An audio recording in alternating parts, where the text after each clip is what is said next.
Le panneau d'isolation thermique Isotec est livré emballé dans un film de polyéthylène étanche et résistant aux rayons UV.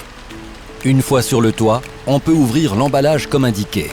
Même en cas de pluie, le panneau conserve ses propriétés.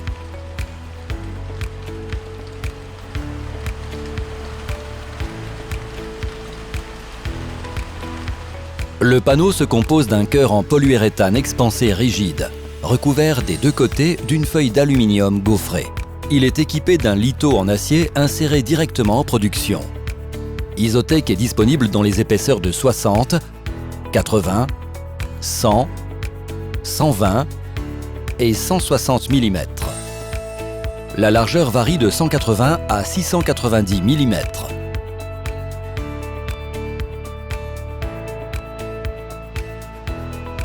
Fixez un tasseau en bois le long de la ligne d'égout d'une hauteur de même épaisseur du panneau. Le tasseau sert également de premier point de blocage de la gouttière. Il est nécessaire d'interposer une bande butylique isolante entre le tasseau et l'avant-toit. En cas de revêtement en tuile plate ou bombée, découpez le panneau sur le côté longitudinal. Le tasseau de départ aura la même hauteur que le panneau Isotec.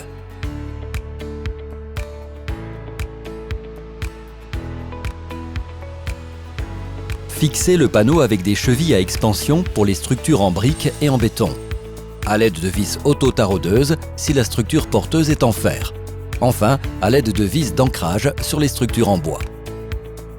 Espacez les points de fixation d'environ 1 mètre. Il est important que les fixations soient toujours placées sur la partie arrière plate du raidisseur métallique. Scellez les joints latéraux des panneaux en forme de queue d'aronde avec du silicone monocomposant avant de les emboîter. Une fois le panneau posé et fixé, procédez à l'imperméabilisation du joint avec la bande spéciale en aluminium butylique. Commencez la deuxième rangée par un panneau de longueur raccourcie, de sorte que les joints latéraux soient décalés par rapport à la rangée précédente.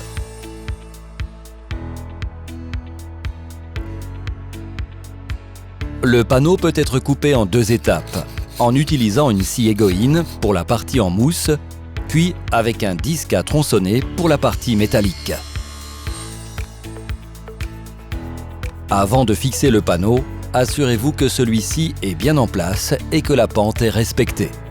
Continuez ainsi les mêmes séquences pour les rangées suivantes jusqu'à atteindre le faîtage du toit.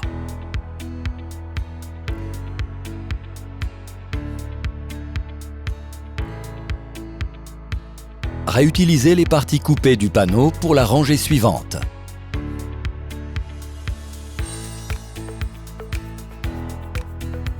À proximité de la ligne de faîtage, complétez avec un panneau façonné selon les besoins.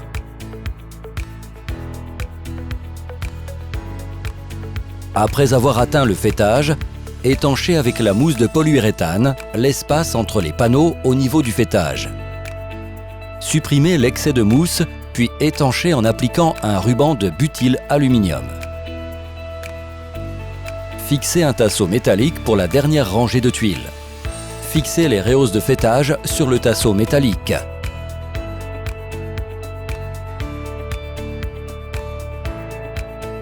Posez puis fixez le faîtage en l'insérant dans les languettes. Fixez la bande de rive sur un litho en bois de même épaisseur que le panneau Isotec. Le long de la ligne d'égout, utilisez la bande aérée qui assure également la continuité de la pente lors de la pose de la première rangée de tuiles. Étanchez tous les corps émergents du toit, tels que les cheminées, les tuyaux d'exhalation, les lucarnes, les fenêtres de toit, etc., en utilisant la mousse de polyuréthane. Puis placez un V inversé en amont pour les protéger. Recouvrir le tout avec la bande en aluminium butylique.